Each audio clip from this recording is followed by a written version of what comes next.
Listening to the Critical Hour on Radio Sputnik. I'm your host, Garland Nixon, here with my co-host, Dr. Wilmer Leon. Thank you, Garland. EU Foreign Policy Chief Josep Borrell is taking heat for his overtly racist comment that Europe is a beautiful garden surrounded by a barbaric jungle that must be tamed. Joining us to discuss this, we have Dr. Gerald Horne, professor of history at the University of Houston in Texas. He's an author, historian, and researcher. Dr. Horne, welcome back to the Critical Hour. Thank you for inviting me.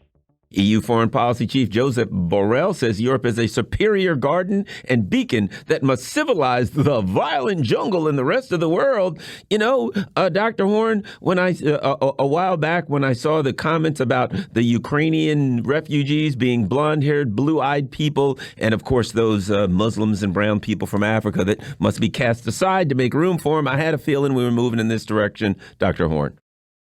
Well, actually, I have a parallel thought, which is that I think that this EU official probably needs some sort of psychological intervention.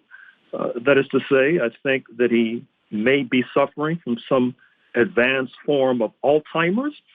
And given the fact that the United States, speaking of the Food and Drug Administration, has just authorized a new treatment for Alzheimer's, he may want to get on the phone to his peer at the State Department. But as you know, since this is the United States, this new miracle drug for Alzheimer's is in the 5 figures. So he may need to get a subsidy from his government.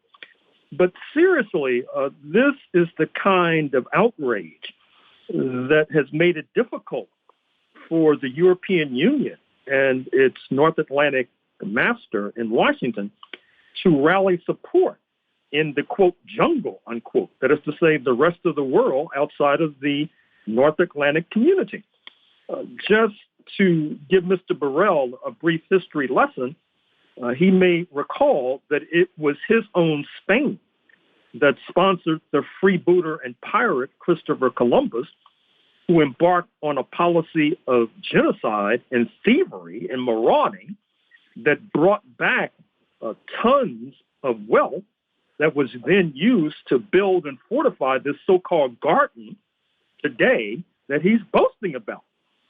But listeners should not be alarmed, because that garden that he's boasting about, I'm afraid to say, is on its last legs. The commentary is rampant that the European Union, which includes Spain, is headed over the cliff because of its harebrained policies with regard to the Ukraine, which has the prospect of having many Europeans freezing in the dark within the next few weeks, with the European economy headed towards what is not called emerging market status, but submerging market status. In other words, they'll be underwater, perhaps literally, certainly figuratively. So once again, I think that what Mr. Borrell did was to betray the hysteria that's afflicting the addled brain of some of these unelected leaders in Brussels who purport to lead the European Union, which is no more than a puppet controlled by the puppet master on Wall Street and in Washington. Talk a little bit about what I see here as a consistency of thought between what Borrell has articulated and the white supremacist nature of that, along with people like Representative Stephen King, former congressman from Iowa, who said that you can't restore your civilization with somebody else's babies. You've got Donald Trump talking about S-hole countries and saying that, Mexicans are coming across the border and they're rapists and thieves. And I mean, these things get articulated. Tom Tancredo saying we want our country back, as though people of color have stolen America. There's to me, a consistency in mindset here. It's one thing if it's 1965, but here we are in 2022, and we're still dealing with the same racists. You are correct. It is 2022, and certainly there is a through line that connects Mr. Borrell to Tancredo, to Trump et al. But I mentioned 2022 because what this comment today reflects is a certain kind of hyper nervousness, a certain kind of hysteria about what the future holds, what the future portends. That is to say, we're not talking about a confident Europe. We're not talking even about a post-1945 Europe, where the United States, through the Marshall Plan, felt that in order to prevent Communist Party incursions in places like Western Europe, that living standards, particularly of the middle class heading upward, needed to be raised.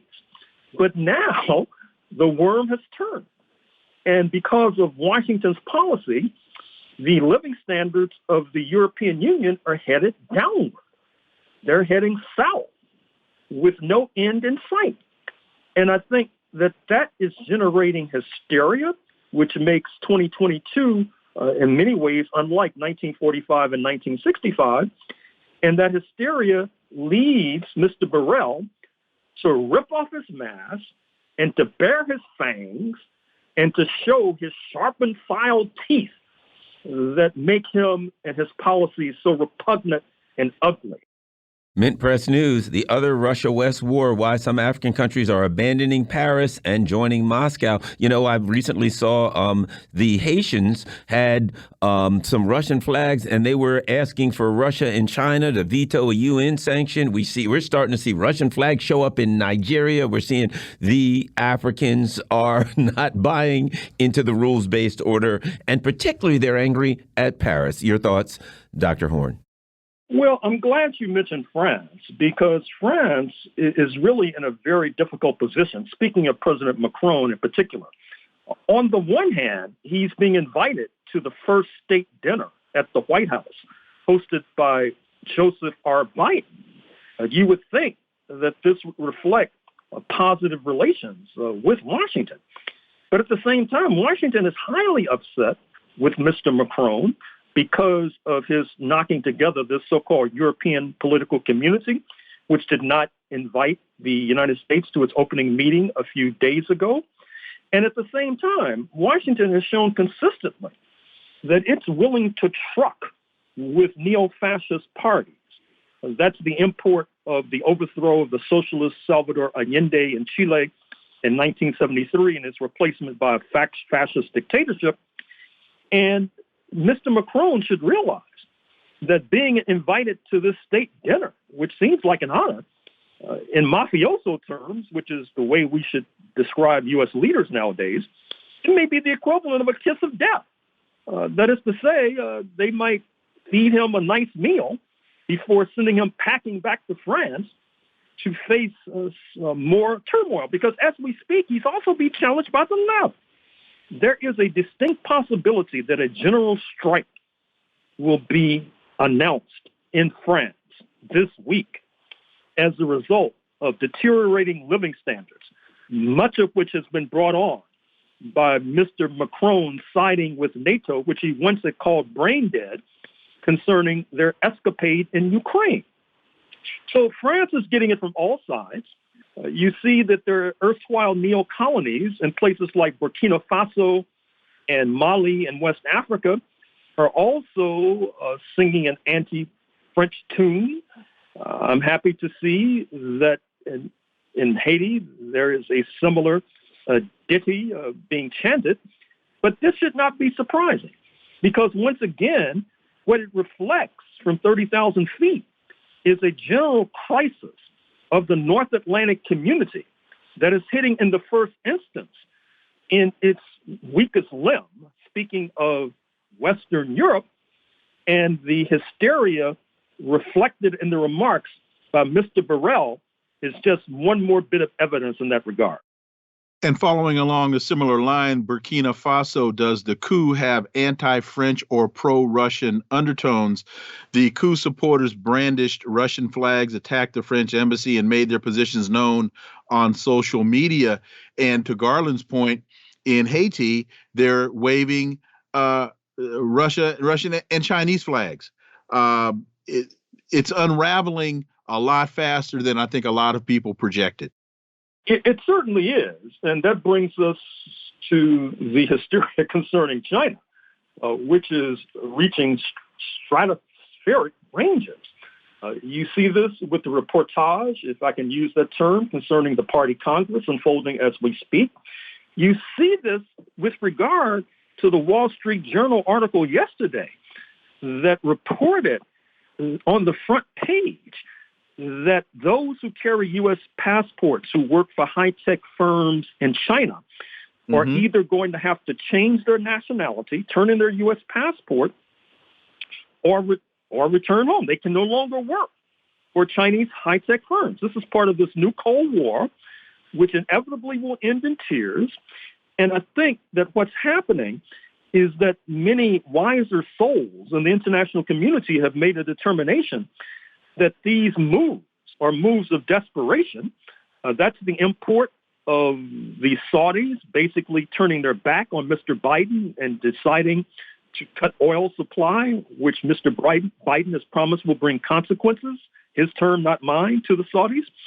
That's the import of Turkey, which has just brokered a gas deal with Russia, whereby Turkey will become a hub for Russian gas that can then be, I guess, sanitized before it's shipped onward to Western Europe. Turkey also is the key to making sure that fewer migrants enter Western European territory. All of that has led one commentator to suggest that actually the master of the European Union might not be in Washington, it might be in Ankara. This is the sad state into which some of these North Atlantic countries have sunk, and one of the reasons being that they follow like lapdogs their master in Washington and on Wall Street. Yes, and I think they follow them down a very, very dark road, and they're not going to like what's on the end of it. And we're going to find that out, I think, Dr. Horne, within a few months. We've been talking with Dr. Gerald Horne. He's a professor of history at the University of Houston in Texas. He's an author, historian, researcher. Search for him on YouTube. Dr. Horne's on YouTube all the time. A lot of great stuff on there.